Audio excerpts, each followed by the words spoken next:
Nice to see you. Yeah.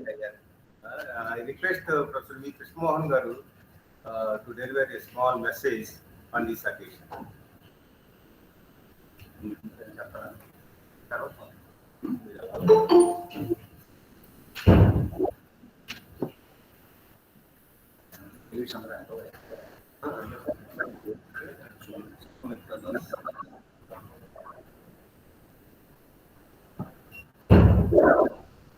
Good morning, Mansha garu. Good morning, sir. Richard garu.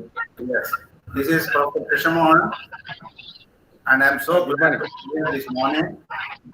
I want to greet all of you a very good morning and a pleasant day, that you are all going to look forward for the inauguration of the program of National Webinar on Marginalized Communities in India, Strategies for Social Empowerment, organized by the Center for Study of Social Exclusion and Inclusive Policy at Andhra University, with the director, Dr. P. Subbarao, who is sitting next to me, and the team of persons associated with the organization of this national seminar. And I am so glad to be amidst all of you to join this inauguration of such an important topic, which regarded as a burning topic since a long time. And there are many governments over the years at center and state trying to address this problem of reducing poverty in India, bringing equality by addressing inequality issue. And I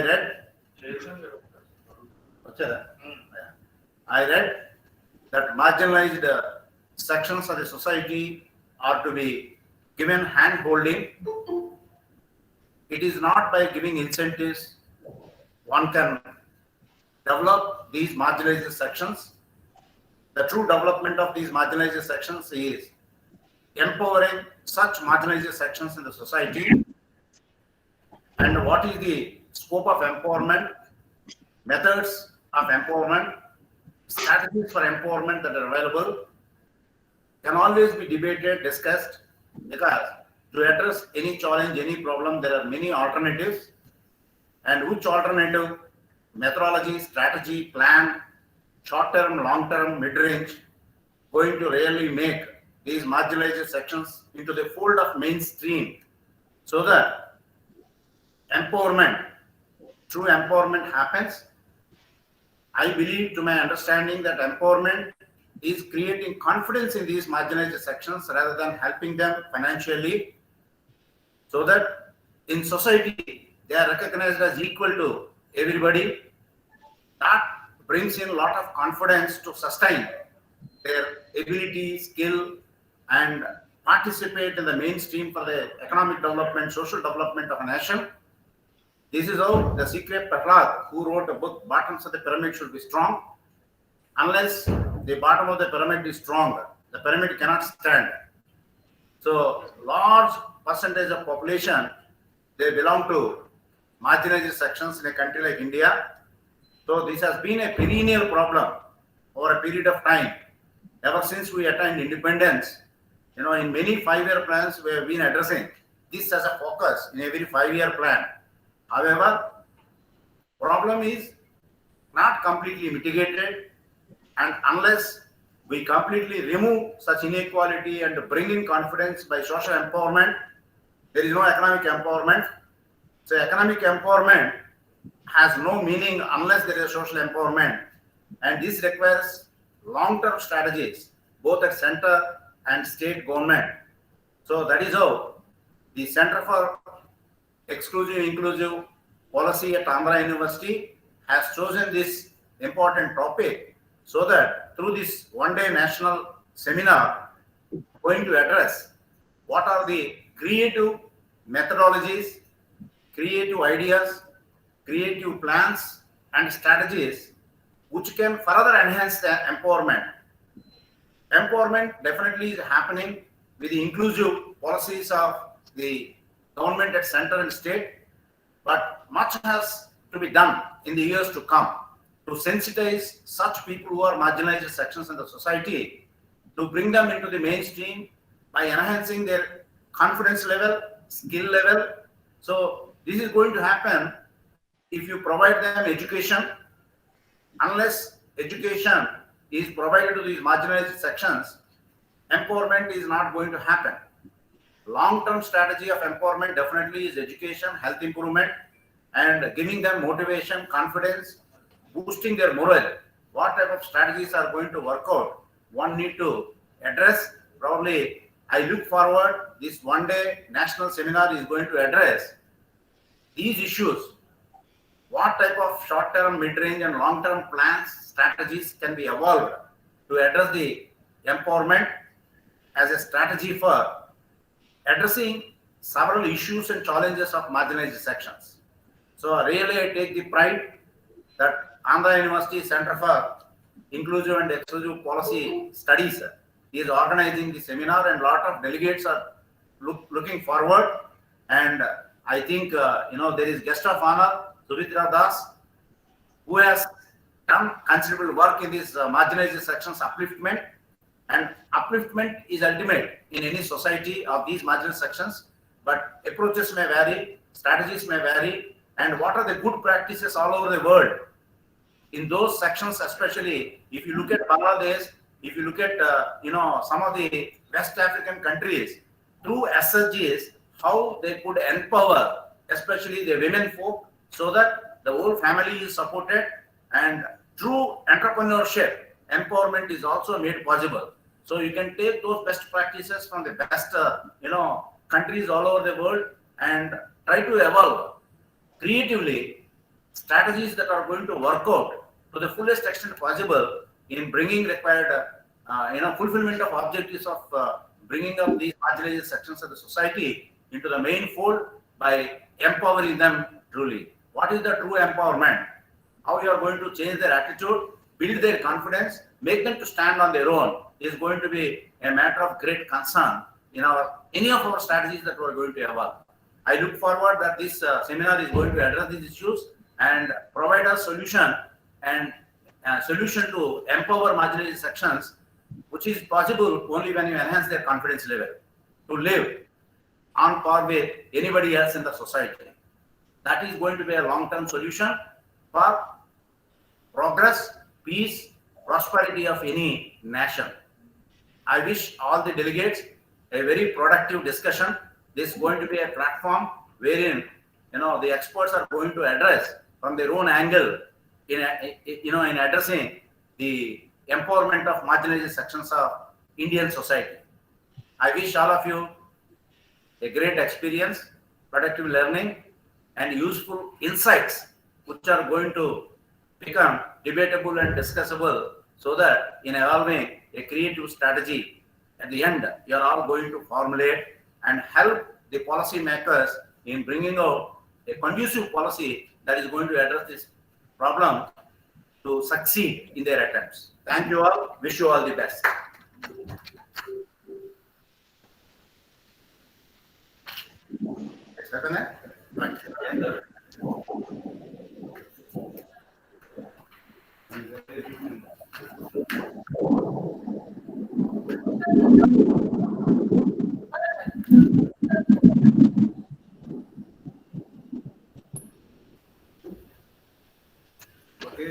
Thank you, Professor Krishna Mohan Garu, our university's dynamic registrar,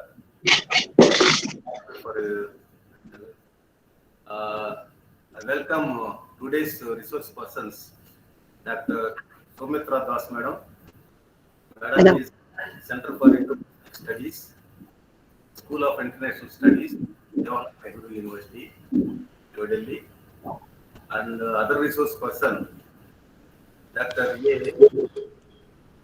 Ramanaga Hanuman, that is at Department of Humanities and Social Sciences, College of Engineering, Andhra University, dear colleagues, press and electromagnetic. Good morning. I am Dr. P. Subbarao, Director, Center for Study of Social Exclusion and Inclusive Policy, Andhra University. I would like to inform you that we are organizing a webinar on marginal communities in India, strategies for social empowerment as part of my center's activities. Friends, I'm very happy to say that this topic is a very important and contemporary one. I am not at all allocated to one to speak on this topic. However, for the formality's sake, I would like to take a few minutes to complete my introduction. Dear participants, the Indian social fabric and that comprises of multi caste, tribes, and religious linguistic groups is a mosaic of communities living together for centuries. Structurally, many groups are the passive victims of caste and other forms of discrimination in our society. Additionally, the hegemonic attitude of few dimensional groups have made further marginalized these communities in all spaces of social life. The long-standing historical, social, cultural, and personal objection and social discrimination has produced a precarious situation where these deprived communities could not participate in mainstream socio, cultural, economic, political process in our country. Understanding their plight and agony with the problems of associated of social exclusion and marginalization of scheduled castes, scheduled tribes, backward classes, religious and linguistic groups have articulated and documented by several reformers and scholars. Notwithstanding the welfare measures taken by both the state and society organizations, many of these less privileged and deprived groups are still reeling under social exclusion from the wider social opportunities that benefited rest of communities. It is witnessed that most of the fundamental basic rights and civic participations is willfully blocked along with every raising violence and atrocities on these vulnerable communities is a hallmark to these helpless groups to show their resilience as they are weak and powerless before the very powerful groups. When we look into the marginalized people, these are the people who are treated as a group of unimportant, insignificant people considered as of lower status. They are also sometimes referred as untouchables. Those who face marginalization are called marginalized people. Marginalized people are those people who face discrimination on the basis of caste, color, race, belief, language, religion, and so on. Marginalization is of many kinds. Marginalization on the basis of sex, age, disability, ethnicity, religion, caste, occupation, migration, and refugee. However, sex, disability, ethnicity, religion, and caste are the main types of marginalization. This is predominantly a social phenomena by which a majority of group is excluded and their needs or desires ignored. in our society. Indian Constitution recognizes socially marginalized communities based on the caste they belong to. In India, marginalized communities consist of scheduled castes, scheduled tribes, women, people with disabilities, sexual minorities, children, and elderly. Unsurprisingly, this population consists of most part of total population of India. These marginalized communities are excluded from mainstream social, economic, educational, and cultural life. Considering all these facts in mind, Dr. Manmohan Singh, in a conference in New Delhi in 2006, he stated that even after 60 years of constitutional and legal protection and support, there is still social discrimination against Dalits in many parts of our country. Dalits have faced a unique discrimination in our society that is fundamentally different from the problems of minority groups in general.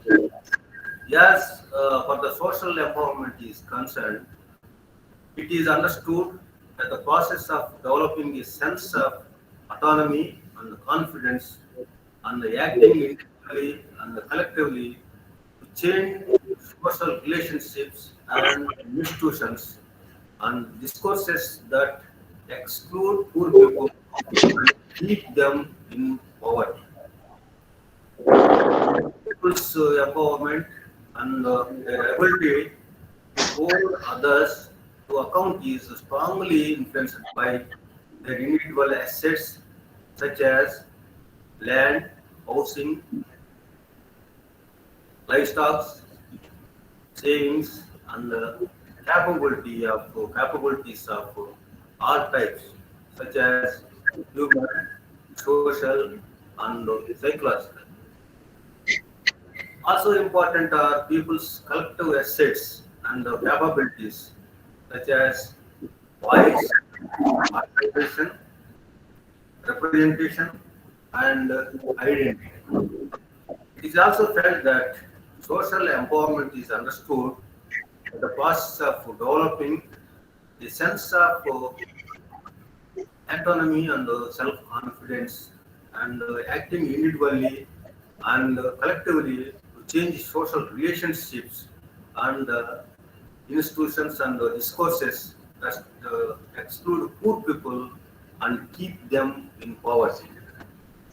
The reason marginalized people are treated this way with social exclusion is because of various factors. The Constitution of India believes in equality for all, justice to all, and freedom with all. The statement can be supported by a trail of articles adopted in Part 3 of the Constitution of India and the heading of fundamental rights, ranging from Article 14 to Article 32. The Government of India and concerned state governments are aimed at to promote with special care the educational and economic interests of the weaker sections of the people. And in particular, the scheduled castes and scheduled tribes and starving to protect them from social injustice and all forms of exclusion. It is laid down in Article 46 as a directive principles of state policy that the state should promote with special care the educational and economic interests of weaker sections of the people and protect them from social injustice. Government of Andhra Pradesh has also introducing many programs and policies in the name of Navaratnas for the welfare of these marginalized communities. In this context, it is a high time to look into the problem faced by these marginalized communities and derive suitable welfare issues and do the needful by the concerned authorities and provide better living and employment services. In this regard, I would like to remember some of the scholars lamented that people of these communities need to do five things. They are first one is stay paying attention to what you say. That is first condition. Next one is be willing to accept correction. That is second one. And third one is be intolerant of intolerance. This is third one. Next, seek out marginalized voices and perspectives. This fourth one. Last one is educate your own community. So these five important things are very essential for these communities. Okay, with these few remarks, I thank one and all. And, now I request my colleague, Dr. Krishna, to introduce Madam Dr. Soumitra Das to deliver her message. I welcome Dr. Ramakrishna.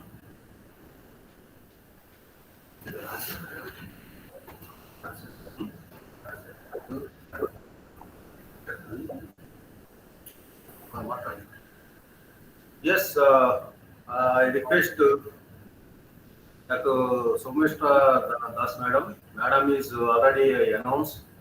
Madam is working at Jawaharlal Nehru University, Center for Indo-Pacific Studies, School of International Studies. I request you, Madam, welcome you, Madam, and request you Morning. say few words on this citation. Okay. Welcome, Madam. So I'll start, huh? Yeah. Hello, everybody. A very good morning to everybody. I thank Dr. Subbarao for giving me the opportunity to speak on such an important issue. Today, I'll be talking about empowerment and the marginalized. I will emphasize on what empowerment is and what it is not. What is the politics behind the term empowerment? Even after 7 decades of independence, the position of the marginalized sections. One second.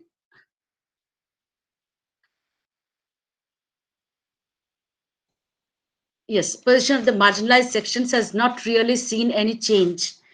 Discrimination and marginalization of certain sections of the community has been an age-old phenomenon in India. From nearly 3,000 years, through the religious scriptures, epics, stories, a social narrative is created that mercilessly deprive the Dalits, Adivasis, and the women of education, basic amenities, and dignity by further demanding devotion and subjugation. And we all are well aware of the story of Ekalavya. So this notorious and deep-rooted forms of inequality in India is that of caste and gender that were nurtured by tradition and further enhanced by the concept of purity and pollution. And there is a continuous interplay of history, culture, and power in the formation of identity. When we talk about history, culture, and power, we can actually read it as the state, the patriarchy, and colonization. When here I would just give a disclaimer, since I said caste and gender, that doesn't mean that I have discarded Adivasi and religious minorities. I did not include them in my study today, is that because the kind of discrimination is not entailed through tradition, religion, and customs. Of course, their mode of marginality does also evolve from these aspects as well.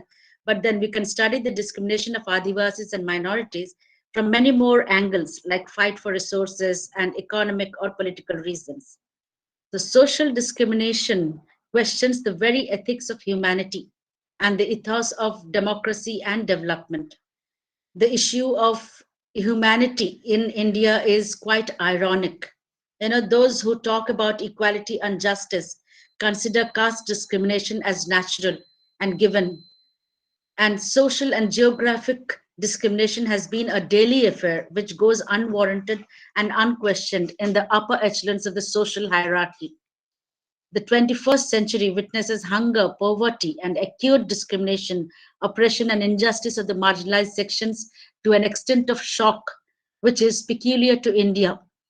I said this because, on the one hand, we talk of India's successful democracy, economic growth, and its ability to compete with the global powers. And on the other hand, the whole process of socially constructed discrimination is completely ignored. In search of some logic between social hierarchy and democratic political system, the term empowerment has come up as an ultimate problem solver. My focus will be on what social empowerment actually means and how it can be the vehicle to bring the extremely marginalized caste, the Dalits or the Atishudras, and gender to the mainstream. Social hierarchy is supported by tradition, which is severely attacked by the democratically formed government with the establishment of the meticulously prepared constitution that envisaged a society based on equality and justice. But over the years, it was found that there has not been any kind of social transformation. The marginalized remain in the same position and are discriminated and exploited relentlessly. Hence, I wanted to actually scrutinize the term empowerment closely because, when we decipher what a particular word actually means and how many dimensions it travels, we can actually find the strategies for better empowerment. And to say the first thing is that the term empowerment has no theoretical foundation, and that is why it means differently to different people. Empowerment, according to the Indian government, is affirmative action or reservation given to SC, ST, and women. While some renowned scholars like Andre Bethe, he says that empowerment is a radical social transformation of the common people, the grassroots or the marginalized. It talks of enforcement of human rights, economic security, skill development, and an overall dignified social existence. I would emphasize on the word dignity. The South Asia document that defines empowerment as a process resulting in the transformation of power relations between individuals and social groups. Now, Social Work Dictionary, it defines empowerment to be, again, a process of helping a group or community to achieve political influence or relevant legal authority, and is something like a community's capacity and aptitude to gain and access social and economic resources. So, what we get is that empowerment involves three important components. First is the self help, second, autonomy, and third, individual choice. Hence, I would say that it's an individual's aspiration to come up the social ladder. It is to empower people to make their own decisions and control their own destinies. Here, what involves is education. It's mass education. Another scholar, Eric Olin Wright, he says that elimination of oppression and creation of conditions for human beings to flourish in an egalitarian society. Now, this requires a radical, democratic, egalitarian understanding of justice, which includes social justice and political justice. Now, these are two different terms. What social justice means is that equal access to material means or right to entitlements, while the political justice is equal participation in decision making along with collective control of conditions that affect the fate of common people. Now, empowerment is basically power to decide, power to organize, power to entail material and emotional justice, that is, allocation of resources and control of production and distribution, and most importantly, a power to change, that is, social power, economic power, and political power. Empowerment links social, political, and economic power to the state power. Now, this is very important. That is, in short, it will mean the ability to rule or to get the higher public offices. But what democracy does is ironic. It subordinates the state power to the social power by showing that the efficacy or importance given primarily to the common people. That means the ballot shows that the people are the one who are actually ruling and not the political elites at all. This undermines the political power to social power. And this is the case number one to demystify the actual power or the political power in the term empowerment. Let me come back to the popular construction of what empowerment means. It has more meaning to it. It is three-dimensional. First, it involves a strong and stable legal system which is non-discriminatory and works according to the constitution, laws and procedures with respect to human rights, fundamental freedom, rule of law, equal access to justice. The second one is it involves transparency and accountability of the political and administrative machineries at work, decentralization and open management of public institutions. And the third dimension is that it involves free participation, that is voluntary participation and representation by the civil society. Now we need to ask a question.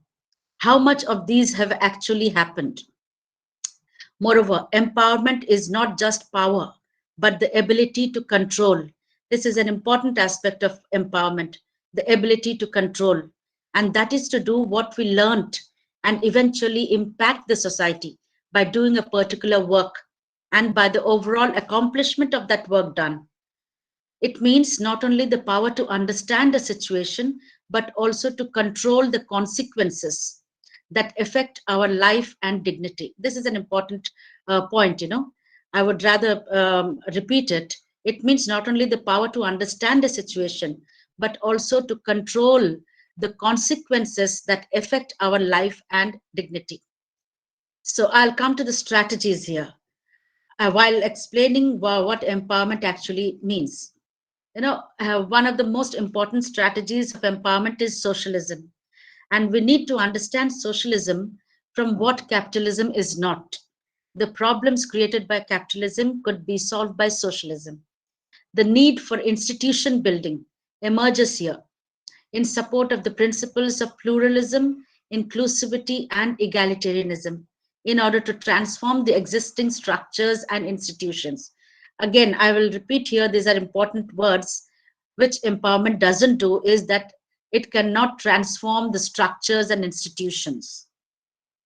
So socialism signifies structures and institutions. By organizing the power relations of allocation, control, and use of resources in a manner that is equally distributed. In short, socialism is nothing but subordination of economic power to social power, that is community power. Now, the second strategy of empowerment is governance. Who and how governance is carried out. Here comes the issues of decentralization, accountability, transparency, as well as inclusivity in governance structures. This kind of democracy is popularly called as participatory democracy that involves civil society, labor unions, women's groups, students, youth groups, and also the organized sections of Shudras and or Atishudras, castes, and Adivasi groups. Now, here again, we need to ask an important question. That is, why have the Dalits, Adivasis, and women ended up being just a pressure group or an interest group or mere vote banks, and they are not a part of the higher political and social space? So what is required is the political power. The third strategy of empowerment is the ability to organize for social and political movements. The only way for social and political transformation is to gain representation at the higher public offices. Again, it is to emphasize on the political power. Now, you may ask the question, why? Since political action aims to deal with the fundamental challenge of social change and integration. This is important for empowerment, which again, empowerment doesn't do. The term empowerment is not of much help here, since it mostly facilitates Empowerment mostly facilitates an overall development without entering the social structure. This is the second demystification of the term empowerment. I've been telling that empowerment is but, uh, let me elaborate the politics behind the empowerment, It is, and its limited scope. It's used by the policymakers as well as the civil society and media. Empowerment meant not only to make the marginalized to equip with material and educational facilities, but the main structure of the society is not touched.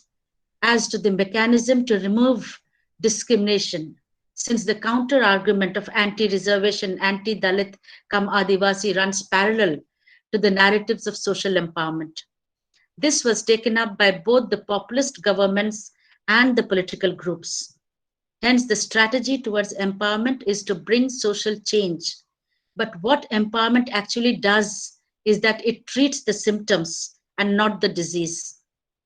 The fourth strategy is to actively participate in academia, scholarship, activism, like we are doing today, right on life, culture, and livelihood of the marginalized groups. Broad and wide publication of art, music, and food culture of the marginalized, that is what we call the voices from the grassroots. Why art and literature is important is because art and literature acts as a tremendous force for empowerment. Since when we are sitting and thinking of something, we reject that idea saying that, no, it is not a genuine thing. And then you find the same idea written by some author in a novel or a book or in a song, and you feel that your isolated illogical idea actually is acceptable and true. And this sharing and breaking down of prejudices erases the barriers. And that is why we say, knowledge is empowerment itself. Now, the fifth strategy is to include subjects of marginalization to regular pedagogy, that is in teaching, from the primary schools to the university levels. And what do we emphasize on? We should emphasize on the cultural diversity and respect for that diversity, which we mean as pluralism, and not an accepted form of social hierarchy. This exercise helps in building bridges across communities and dilutes that us and them conditions from the core of the society.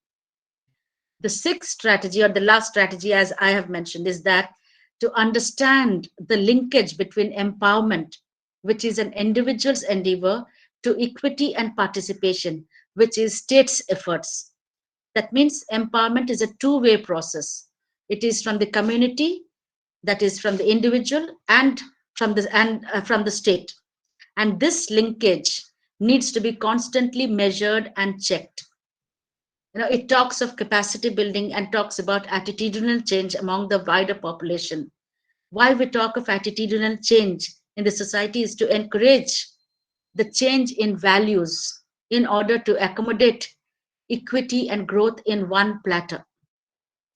Now, the ability to control the life, individual freedom, life choices, decision making, and socio-political participation and representation. And this also means that the major institutions that were the symbols of caste domination or patriarchal domination will be redistributed for equal participation and representation.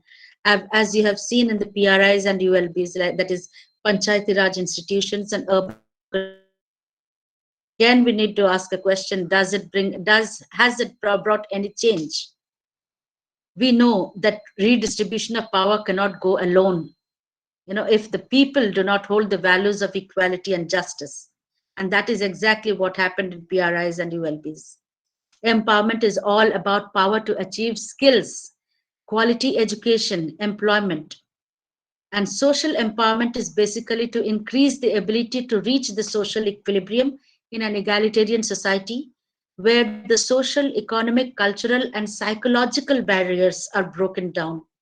Here, I would like to point out that breaking down the age-old prejudices is not for removal of casteism of patriarchal structures, but to avail equal opportunities of government programs and the ability to participate in their own affairs. And this is exactly what empowerment is doing.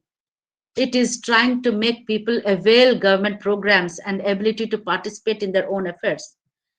Everything remains the same, but there will be some but there will be some change, like you can just come out in the public and participate as a political right.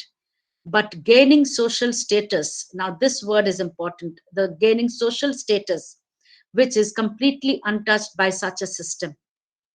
And after the intermixing of state, culture, and colonization, empowerment, that term is dealt by globalization.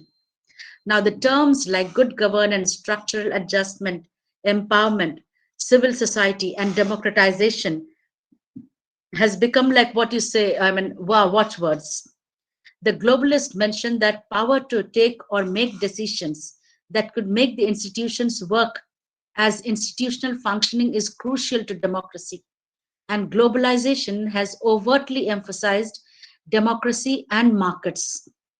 Now, this institutional arrangements like 33.5% reservation to women, SCs and STs and OBCs was considered to be the instruments of empowerment. And this is also a barrier, actually, hurdle. Why? Because they have to contest and live in a cocooned existence within the category, and not be able to contest in the general category also implies that the power structures dominated by the upper classes and caste, patriarchy, and ethnic groups will remain as it is, will remain the same.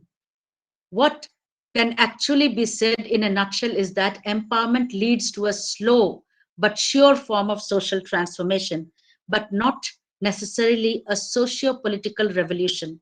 That is not what is happening.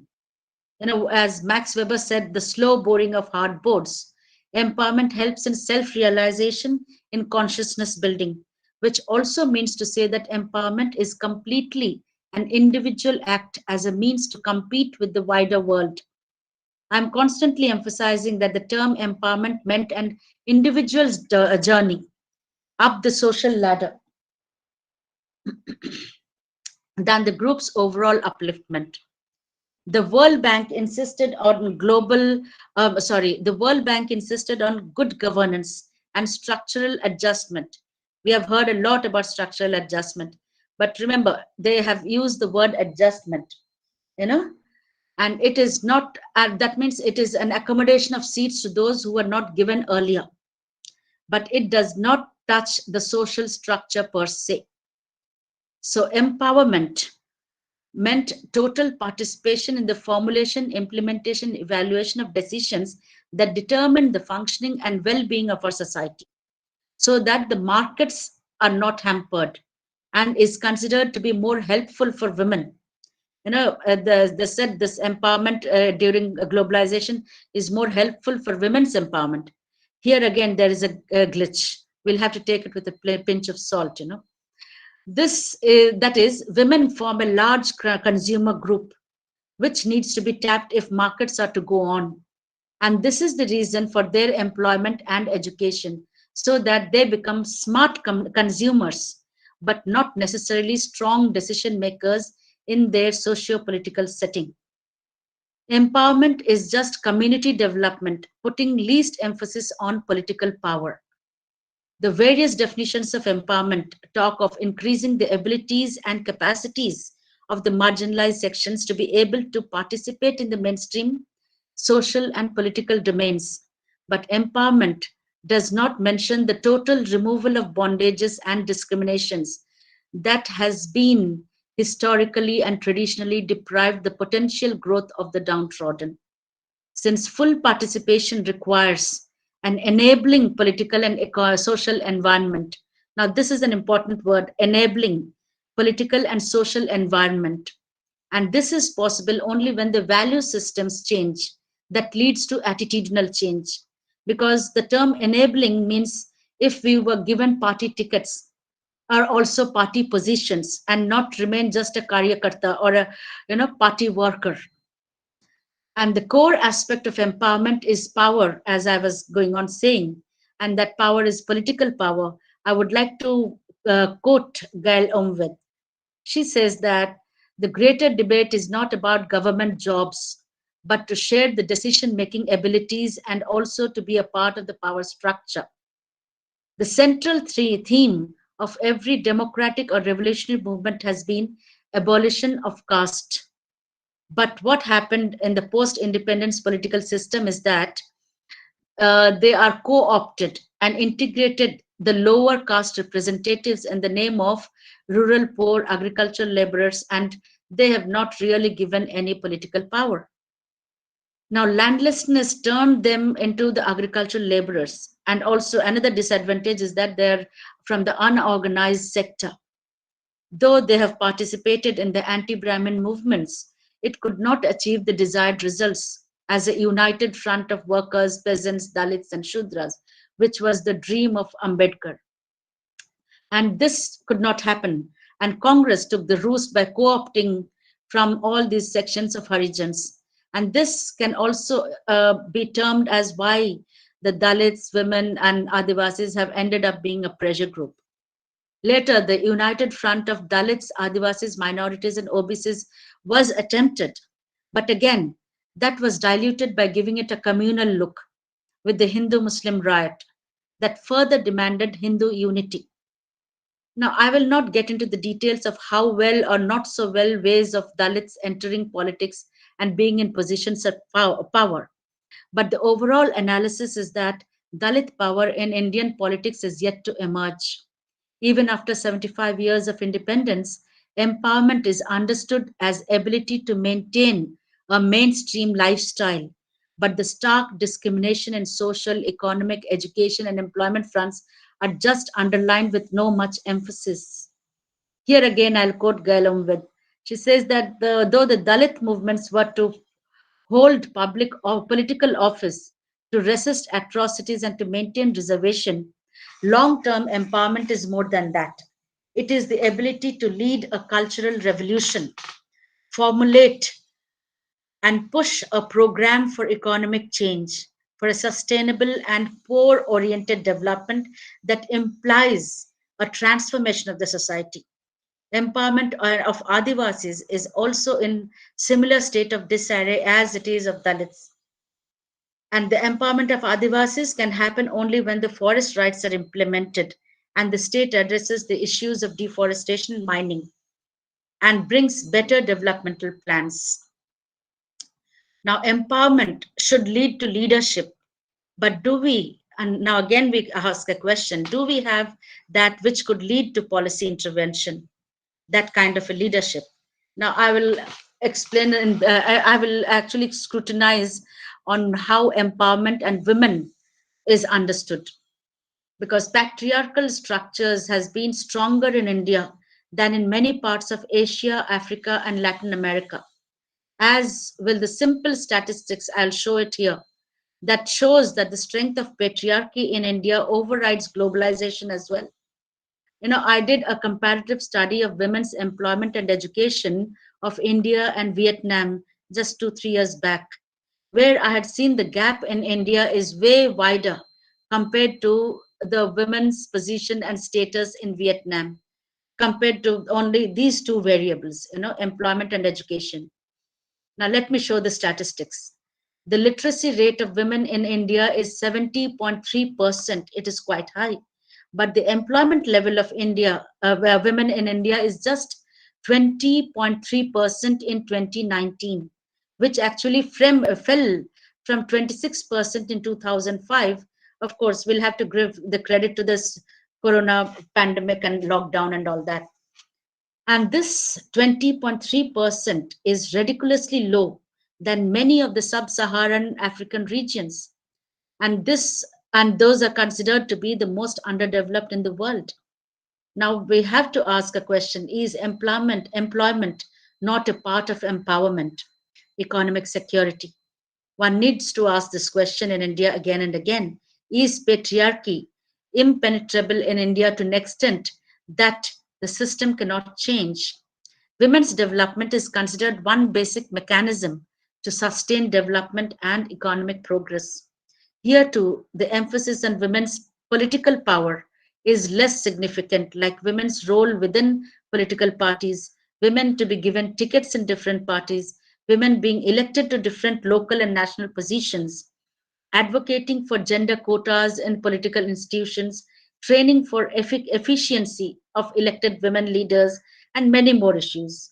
Why I'm talking about women's empowerment is not only because it has to fight patriarchal structures, but also the mediating structures like class, race, and ethnicity. It is also to the process of social construction of gender, which is essential for social change and development.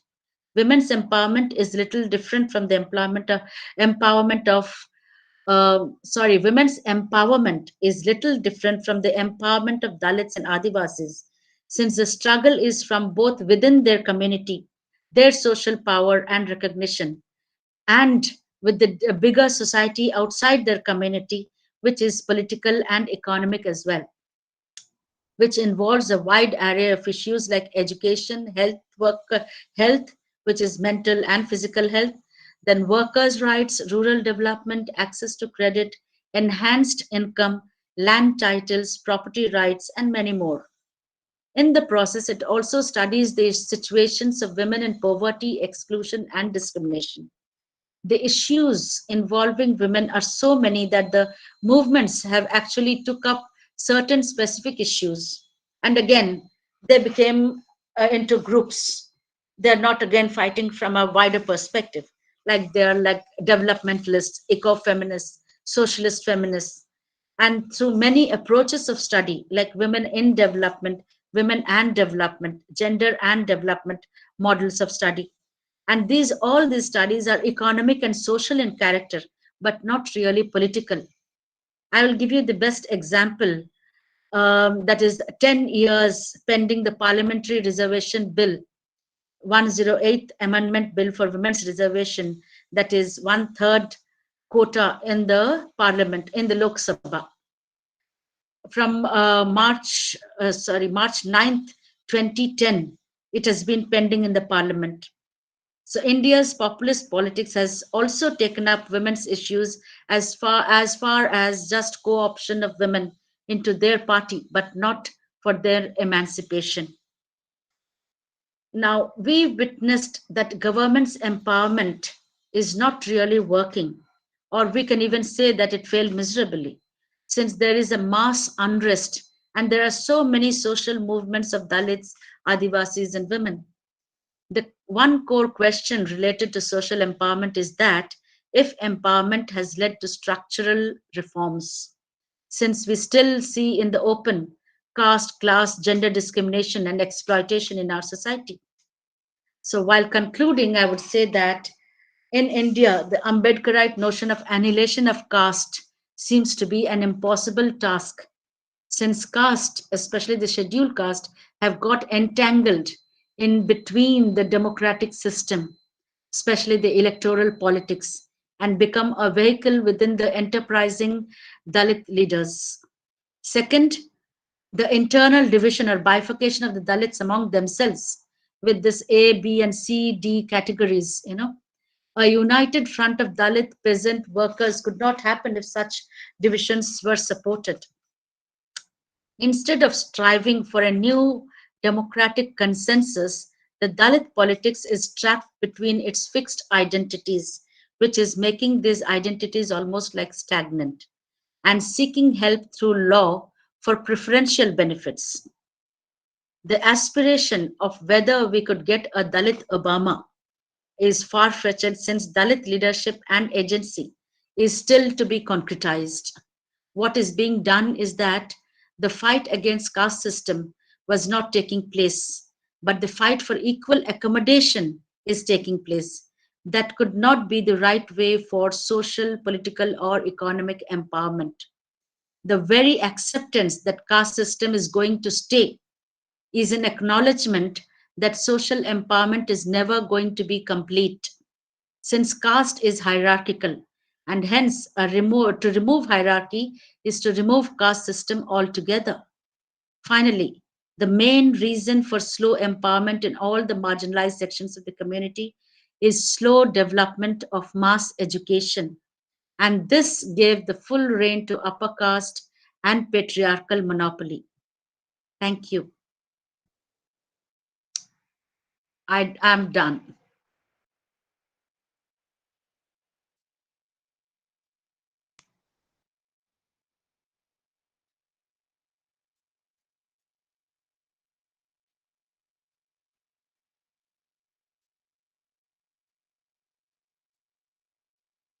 endeavor in our quarters in 2012-15 during your stay in Visakhapatnam, and you are a good well-wisher of our center.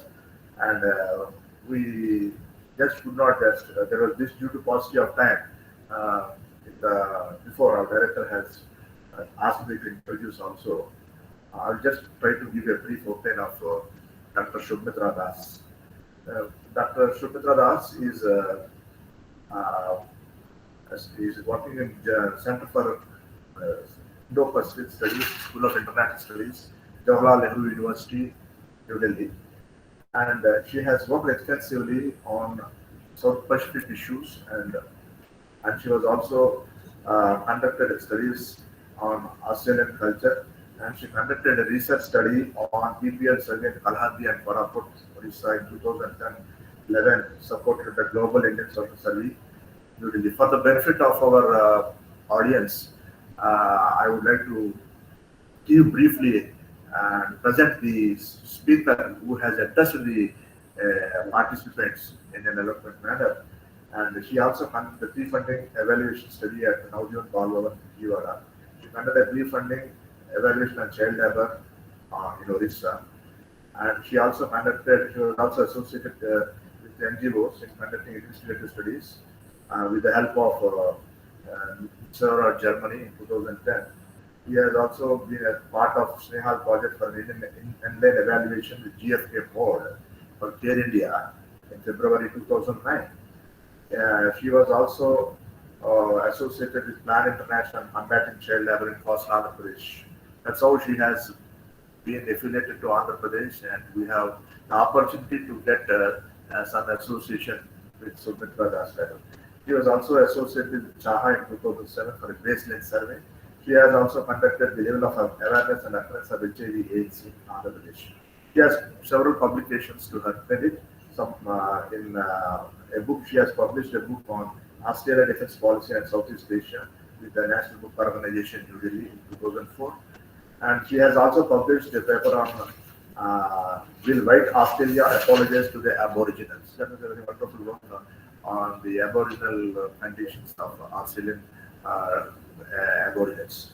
And she has also published a book she has also an article on poverty and governance, Adivasis in the fifth scheduled areas. And that was in 2013. She has also published a paper on gender and local self-governance in the edited book of Rameshri Pandey, titled Women Issues, Perspectives.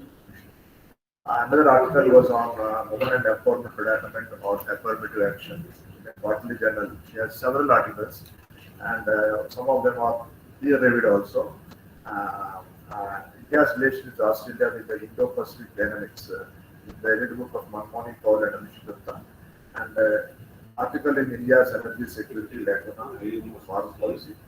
And she has been working constantly for on political aspects of Indo-Pacific area, and she has also conducted several programs and workshops in these areas. And she is a nice human being, and we thank you, Madam, for giving your excellent talk on social empowerment. I echo your sentiments that social empowerment is possible only when we break the shackles of casteism. And we have to think and work towards breaking the casteism. And what the Ambedkar has Ambedkar view on caste, that is annihilation of caste, breaking of caste. If it is made possible, social empowerment would be possible. Thank you, Madam, for your nice talk. Thank you. Thank you. Thank you. Now, sir, may I invite Director, sir, may I invite Dr. E. Raman. Thank you, madam. Thank you, Madam. Subbaragaru is here. Thank you. We recall your association, Madam. He will call you later. Okay, thank you. He will call you later. Shubhmitra, please stay on. Thank you. We will call your association when our professor was there, Sampath sir. Yes. He is no more, of course. Oh, I didn't know that actually. I came to know very late. Okay. I'm very sorry about it. Okay, Madam, stay on. Okay. Thank you, Madam. We'll call back. I now invite, may I now invite Dr. A. Raman. We have Dr. A. Raman, sir. He is currently head of the Department of Humanities and Social Sciences. Dr. A. Ramanaga Hanuman is also a good well-wisher of our center. Both the speakers today are our well-wishers and all our well-wishers. Dr. A. Ramanaga Hanuman is he teaches English language and literature at Andhra University College of Engineering, and he was a recipient of UGC Raman postdoctoral fellowship. He was the only recipient during 2014 for the international fellowship. He pursued this research program initiative at University of Illinois, USA, by Bowling Green State University, USA, during the year 2014-15. He has great academic interests on English literature and subaltern studies and marginalization. Research interests is some of his major interests. Research interests are Indian writing in English, American cultural studies and marginalization, English language teaching. He was an alumnus of Osmania University, IFLU Hyderabad, and also IFLU Hyderabad. He served in University of Hyderabad in Department of English for 2 years. And then that he joined Andhra University in the year 2006, and he has almost more than 18 years of teaching and research experience. He is also associated with co-curricular activities. He has also undertaken various NSS camps at Andhra University. He has been kind enough for accepting the invitation for that. Dr. P. Subbarao He was kind enough for readily agreeing the invitation extended by our director for giving a talk on this day on the Marginalized Communities India Strategies for Social Empowerment. He has chosen his topic that will speak on caste in the 21st century initiatives for sustainable development. I now request Dr. A. Radhanathan to interact with the audience and give his valuable address. Good afternoon, everyone. At the outset, I would like to thank Professor Subbarao Garu, Director, Center for Study of Social Exclusion and Inclusive Policy at Andhra University, and other faculty members of the Center for Social Exclusion and Inclusive Policy for inviting me as a resource person for today's national webinar on marginalized communities in India, strategies for social development. I would also like to avail this opportunity to express my deep sense of gratitude to our Honorable Vice Chancellor and beloved Registrar Sir for encouraging us and providing us with all the facilities related to teaching and advanced research. Before I begin my talk, I would want to remind all the listeners that today is Guru Ravidas's Jayanti, the founder of Ravidasya faith. Guru Ravidas was a famous ancient guru known for his anti-caste activism and spiritual beliefs. This national webinar is a blissful coincidence, and I'm grateful for it. In fact, if we expand on the 2 points of Guru Ravidas being anti-caste and who believed that spirituality is the ultimate way to reach every human being and every living soul.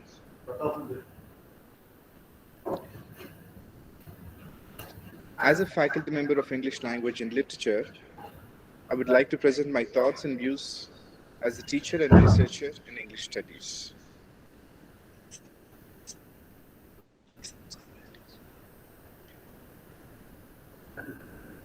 It is well known that the caste system in India lies at the heart of the country's segregation. The evil of caste has been in the fundamental fabric of Indian culture since times immemorial, and it has recently expanded to countries such as the United States, the United Kingdom, and a number of other countries through the Indian diaspora. It can be proved that the remedy to any social evil that segregates individuals, whether racism, casteism, or elitism in general, always resides in the ideal of systematically eliminating the basic fabric of such systems. To do so, one must first have a thorough understanding of how such an oppressive institution operates. Here I would also like to highlight that we have been reading newspapers and listening on news that there is serious problem with caste, not just in India, but also in countries like the United States, the UK, and several other developed nations where Indians have migrated to. Unlike racism, the caste system functions in layers. the entire country is organized into multiple caste strata that are stacked on top of one another. As a result, oppression is not only one dimensional, with one group oppressing the other, but it is also multi layered, with each group dominating the group beneath it.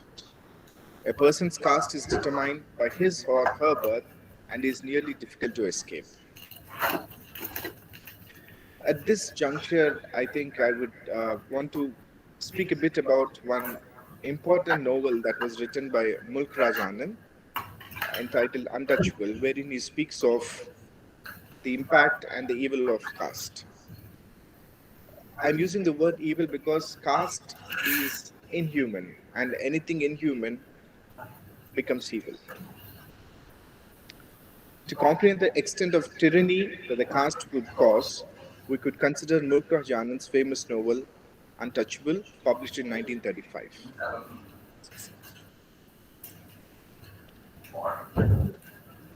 The protagonist in the novel is Baka, an 18-year-old Dalit young boy whose primary job is to clean the lavatories of the British officers and high caste Hindus. Baka plainly depicts the caste-ridden society of colonial India and does not understand why the British white officers have no problem in touching and sharing belongings with him, and why the high caste Hindus have a problem to touch him or have him around, except for cleaning lavatories. Mulk Raj Anand presents a complete explanation of how human mind is manufactured to adhere to the warped casteist normativities and moralities of society through the story of Baka. Baka fails to understand that his caste does not leave him even if he changes his religion from Hindu to Christian to avoid the caste stigma. It's a very interesting phase here because mostly we see this in India. When an individual is not permitted into a place of worship, or there are too many, even today, unfortunately, even today, this kind of gaps, discrimination still exists. This is probably because this has been since thousands of years, and to read it out completely needs a new kind of a methodology, a new kind of an approach. Through this novel Untouchable, Baka, and through the character of Baka, Mulk Raj Anand tries to speak not just for Baka here, but to the entire whole untouchables that are living in various pockets of India. Baka fails to understand that his caste does not leave him even if he changes his religion to Christian to avoid the caste stigma. Through this, Anand also prompts readers to examine the relationship between caste and the Indian cultural fabric. Indian society is a caste-ridden society where caste-based discrimination is an age-old problem. From the ancient time to the modern, casteism remained a perennial issue. We also see this in several pockets of India, particularly rural India, wherein people are still identified based on their caste. People uh, know like which caste, and the location of a village, even if you take the location, particularly this is mostly found in rural India, wherein you find that people are divided or are located or are based on their caste. They are given a particular place in the village, and this has been not a recent phenomena. This has been something that has always existed. This is something that I would like to bring to all your attention, a kind of remembrance once again to know how evil and how inhuman this is. Here, I would like to draw your attention to a few basic statistics in order to grasp the magnitude of marginalization that is occurring in our country. The proportion of Hindu upper and middle castes, which includes groups known as other backward class or OBCs, among those living in poverty fell from 50 to 40%, a 10 percentage point drop. However, the proportion of Hindu low castes, including scheduled castes and scheduled tribes, among the impoverished climbed from 33 to 40%. Muslims now account for roughly 15% of the impoverished, up from 13% previously. When compared to privileged populations, marginalized communities are frequently the ones that are mostly affected by pandemics too, like during the COVID-19 pandemic now, and the Madras famine and the Bengal famine during the colonial era. Access to online education particularly in rural areas, is one domain where marginalized students have been severely disadvantaged. Future generations would be more marginalized as a result of this. I think this is something that has always taken place. People speak of India's freedom struggle, people speak of the difficulties that uh, the citizens of our country had to face, but hardly do people speak of the subaltern, the kind of an impact. I've heard several talks wherein I heard on people talk on, Madras famine, the Bengal famine, the evils of caste. I mean, particularly the evils of the British regime, etc. But when it comes to but when it comes to the subaltern, there was absolute silence because it was never even it seemed like it was never even present. Even though there are reservations in place for marginalized communities across the country in various aspects of employment, like education, health, and much more, it is undeniable fact that access to these benefits is only available to a small percentage of the actual marginalized communities that have been identified. Only a select dominating communities within each subdivision of the caste reservation system is able to take use of the majority of the benefits. I would like to explain this point. Like, it is unfortunately true that under every classification of caste, you have certain subcastes taking away the majority or taking away the lion's share of the caste reservations. And somehow this is so silent and this is so true. It is silent because it is never being highlighted, but it is a fact. And only when governments, the first the first solution to a problem is acknowledging that there is a problem. And as long as we do not acknowledge that there is a problem, there can never be a solution. So this is one area that I would like to highlight in my talk. And only a select dominating community within each subdivision of the caste reservations system is able to take use of or make use of the majority of the benefits, and many factors contribute to this inequality, the most prominent of which being the quality and accessibility of education in rural areas inhabited by marginalized groups. Social stigmatization of marginalized groups has also been a persistent social scourge that continues to this day. Even today, in the 21st century, it is not surprising to note that acquiring land in a particular part of the town or a village is extremely difficult for those people, particularly from the marginalized communities. And the recent concept of gated communities too is contributing partially to that. Because in certain parts of India, people belonging to a particular caste or people belonging to a particular faith, they have their own communes, they have their own community, uh, you know, community-based housing lands and plots, etc. And this is further leading to further segregation. So the big question that arises is: are we going for further diversification and stratification, or are we going for an inclusive approach? And things are moving at such a rapid pace that we know that we have to really stop and contemplate and take necessary steps before this gets out of hand. In many areas across the country, we see blatant display of casteism, particularly among the various uh, castes that exist in various regions. As a body of knowledge, literature and cultural studies have long played an important role in providing a voice against these societal evils all throughout the world. The essentialist notions of the Western superiority over Eastern cultures that serve the dominant world power as a means of colonizing the mind are exposed in works of certain writers like Edward Said's Orientalism and Gayatri Spivak's Can the Subaltern Speak? Similarly, in India, the writings of Bama and Jhumpalahari and many more others drew a slew of other Indian diaspora writers have made significant strides in confronting and advocating the struggle against casteism and segregation.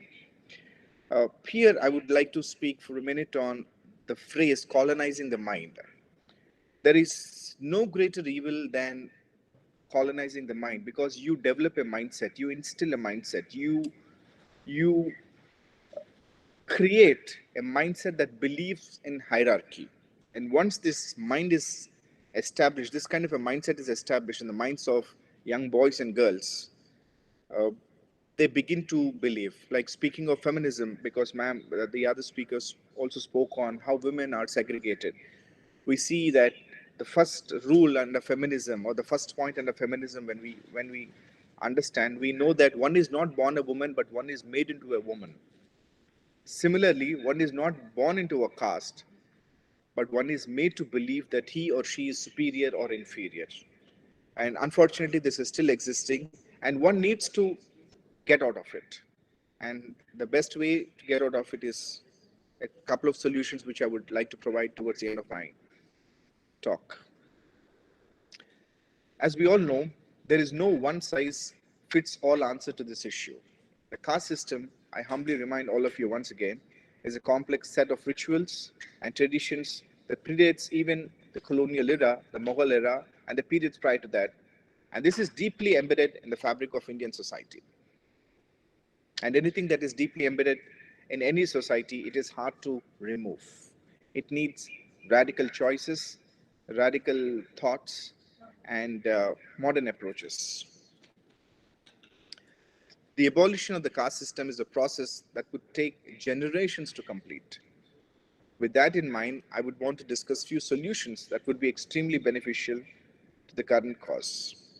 Number one, I would go back to this wonderful text written by Dr. B.R. Ambedkar, and in his Annihilation of Caste. All of us know that this was an undelivered speech, but it is one masterpiece that is used not just scholars in India, but also abroad, because it speaks of certain incentives which will help in uprooting the evil of casteism. But unfortunately, one of the things that Dr. Ambedkar mentions is intercaste marriages. But if you look at statistics, we find that only 5% of weddings in India are interreligious or intercaste marriages. This figure, if sufficiently increased, would yield the complete solution. Similarly, we also notice that in the Annihilation of Caste, Dr. Ambedkar declares that intercaste marriage would entirely abolish the caste system, since the fusion of blood would result in a casteless society. However, given the current state of our country, this approach is sadly unrealistic. My second suggestion is more on research and studies on proportional population and actual population, because this would help us to understand how caste reservations are made and how further categories are made into, and bringing attention to the castes that have been marginalized. For instance, we have in all the states in our country, if the governments, respective governments, make it a policy to do a statistical analysis of how many people have availed, at least when it comes to jobs, what kind of reservations have been availed, and which community or which subsect has availed maximum reservations. Unfortunately, it is a harsh fact, but I want to make it very clear that only certain subcastes are eating away what is meant for the poorest of the poor. What is meant for the poorest of the poor subcaste. I do not know if this will ever be looked into, but I hope governments take necessary statistics, records, and help in bringing about a just kind of a society. A rethinking of the current reservation system resulting in a far more efficient procedure of catering to the excluded. The education of the next generation is a crucial part of recognizing the caste system and seeking a remedy to this enduring evil. I feel that children hold the key to future, and developing true equality principles in the classroom is one factor that could have a significant impact on future society. So education, as we know that it is one shortcut to success. This is what elders tell the young ones, particularly those from the marginalized society, because this will give you an identity, confidence, independence, and will help you to develop, understand life and its ways. Finally, one must have a clear inherent understanding of the root cause of caste system in order to support a plan or even hint at a remedy. If we examine every piece of history, any civilization that has arisen, we can see that it eventually leads to a stage where people are separated into arbitrary groupings, which leads to enmity between the groups and eventually to the tyranny and domination of one group over the other. This is found across not just in India, but this concept or this approach of one group dominating the other is found across the globe. We have seen it how certain developed countries or developed countries in particular have used it against the weaker ones. And we also know that how history has always been manipulated to the advantage of the ruler. It is incredibly difficult to finish and sustain actual equality among all citizens of a nation, even under today's world's interpretation of democracy. Hence, ladies and gentlemen, what I think we should try to understand is understand the problem first. Look at realistic solutions because it has been 70 years of independence and we are still speaking on caste, we are still speaking on the evils of caste, and I do not know for how long we'll be talking on the evils of caste system in our society. Politics is based on caste, jobs are based on caste, mental empowerment is based on caste. Unfortunately, there are so many divisions and subdivisions. I think one more solution is that young boys and girls should first understand life, understand their position, and understand our culture, understand our country. It is only then we will be in a position to fight this problem, fight this evil which has been in existence in this country for a very, very long time. Thank you, ladies and gentlemen.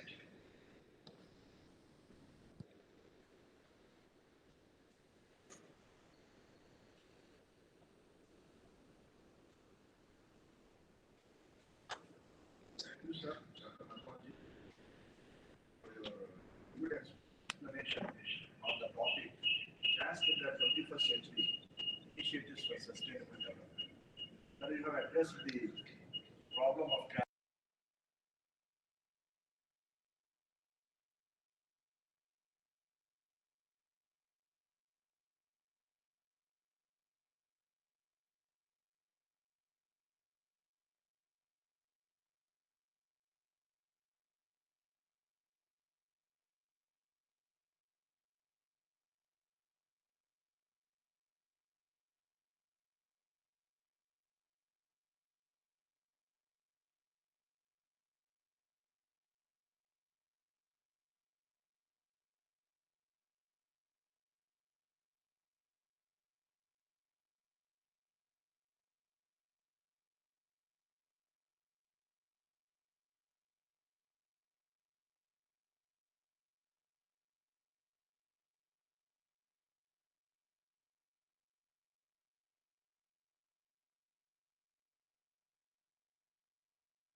For elimination of caste. Both the speakers, Dr. Shubhamitra Das Garu and Hanuman Garu, have addressed the problem of caste as one of the central force which is standing as an obstacle for social empowerment. Unless this caste is addressed, social empowerment is not possible. The structures of caste to be eliminated and the hierarchical institution of caste, which is an age-old system in India, akin to race in other countries, is one which is still uh, bothering the Indian people, the youth, the women, the people from the oppressed communities, and all the sections of society are affected by the parameters of caste. And most of the issues they have covered are upon empowering the oppressed communities socially, in addition to providing education and health entitlements. For the education and health are two important indicators for development and empowerment, and these two must be endowed on the marginalized communities. And the marginalized communities can really develop only when they progress uh, economically, and economic progress leads to social progress. So, entitlements and employment, and employment can be generated, and employment benefits can be taken care of by the oppressed sections only when they are educated. And these two issues are covered at length by the speakers. And the Dr. Hanuman Garu has uh, explained with anguish how the percentage of benefits not able to uh, trickle down or uh, be benefited by the marginalized community. Very small percentage of the weaker sections are able to take the benefits of positive discrimination policies or affirmative action policies. And he has given that uh, uh, study also has been unkind to the oppressor sections, and how certain categories of people are kept outside the institution of uh, four varna theory.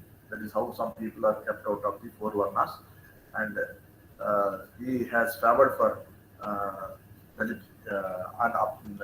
unity among the upper sections. While Dr. Shubhmitra Daskar has explained that social empowerment must lead to political empowerment also. Unless politically the upper sections are empowered, social empowerment is not possible.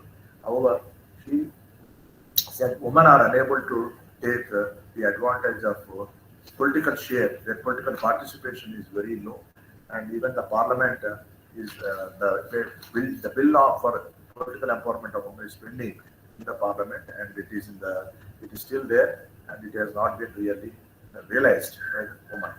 And she has explained the structures of deprivation and governance, and socialism is one aspect which will help in economic empowerment of women. So empowerment by way of affirmative actions makes possible social empowerment, and social empowerment leads to social change. And she has also looked at the as suggested one important strategy for social empowerment is that subjects of marginalization. Same issue was touched by Dr. Hanuman Garu. He also has used the term marginalization term, and she's looking for inclusion of subjects of marginalization in pedagogy, right from schooling. And there is a need for linkage between equity of individual needs and the role of state. And capacity building is only possible by social empowerment. The ability to control, but capacity building is, according to Dr. Submitra Daskaru, is to control the individual's choices. He has also been critical of patriarchal system and structural hierarchy in caste, and also age-old prejudices that are responsible for deprivation of that are responsible for depriving the socially oppressed communities from climbing up the social ladder or economic ladder or political ladder. And both the speakers have addressed the issues at length and have suggested solutions for making social empowerment possible and real in the years to come. May I now request the director, sir, put up. Um, Now, on behalf of our director and on his direction, I am proposing a formal vote of thanks. At the outset, I thank our Honorable Vice Chancellor, Professor Prasad Reddy Garu, for having been kind enough to extend encouragement to our center in all our activities, and it is because of his constant inspiration and encouragement that we are able to organize the academic events.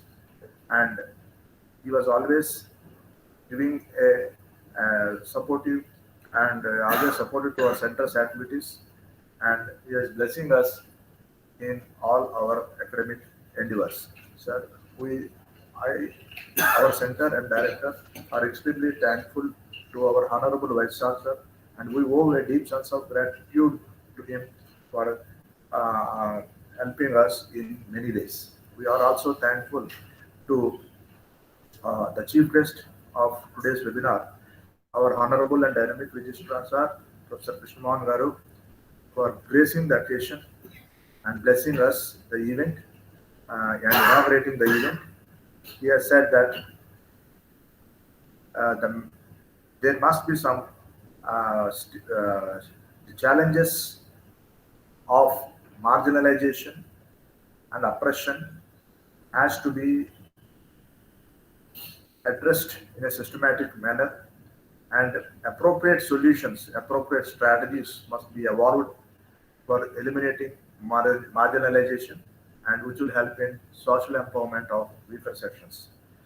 He has expressed the view that unless education and health are conferred, or educational and health benefits are given to the oppressed sections or disadvantaged sections, social empowerment is is not possible. So it is important that he felt that boosting their morale and confidence of the people, oppressed sections people, can be possible only by education and entitlement.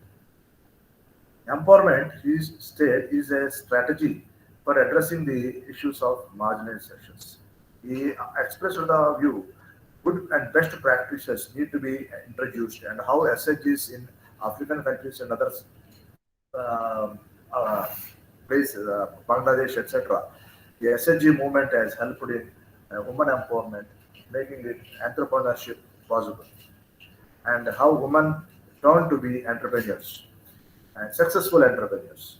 And he also wanted that there must be a society attitudinal change in the society, and we thank our chief guest for his kind and benevolent address. We thank our director for organizing this event, Dr. Subbaragaru, and he has explained the reasons of marginalization, the causes of marginalization, and also inviting guests. He has also referred to various articles of Indian Constitution, referred to Navratnalu schemes for uplifting the marginal sections.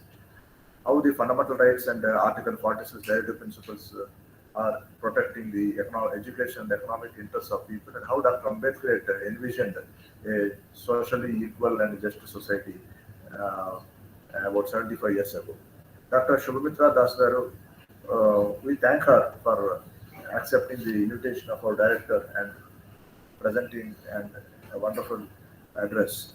We thank her for accepting the invitation, and for, despite her busy work, class work and research work at ANU, she took her time off to spare for us and for our center, and we really thank. And I, on behalf of our director, express a deep sense of gratitude and thanks to Dr. Sumitra Das Garu for delivering this talk on marginalized communities in India, strategies for social empowerment. And at a very short notice, both the speakers have accepted. Dr. Sumitra Das Garu, we thank her for explaining various aspects of marginalization and also providing solutions for empowerment, social empowerment. And she has we thank Dr. A. Ramanaga Hanuman Garu, Head Department of Humanities and Social Sciences, School of Social Sciences, Department of Humanities and Social Sciences, College of Engineering, Andhra University, for accepting our invitation, the director's invitation.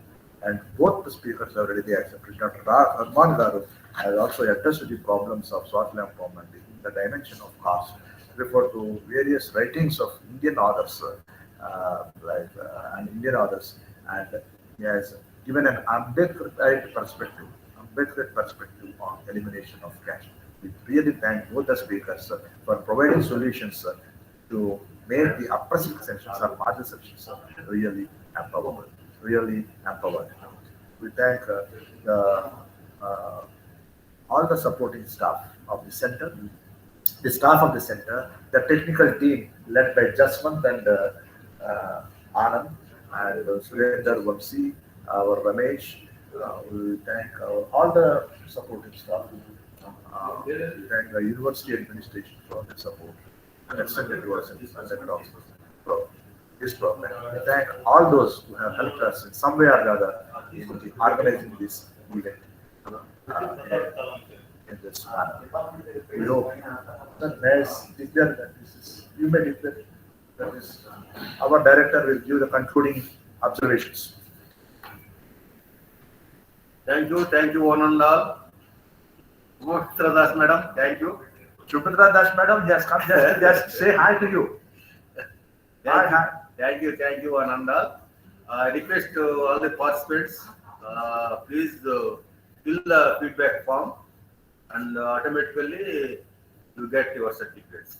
Thank you for your cooperation and thank you. Bye. Thank all the participants.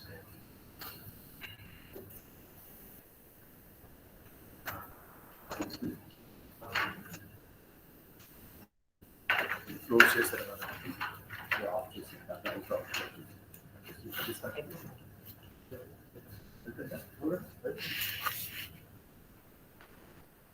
Live ఆపండి live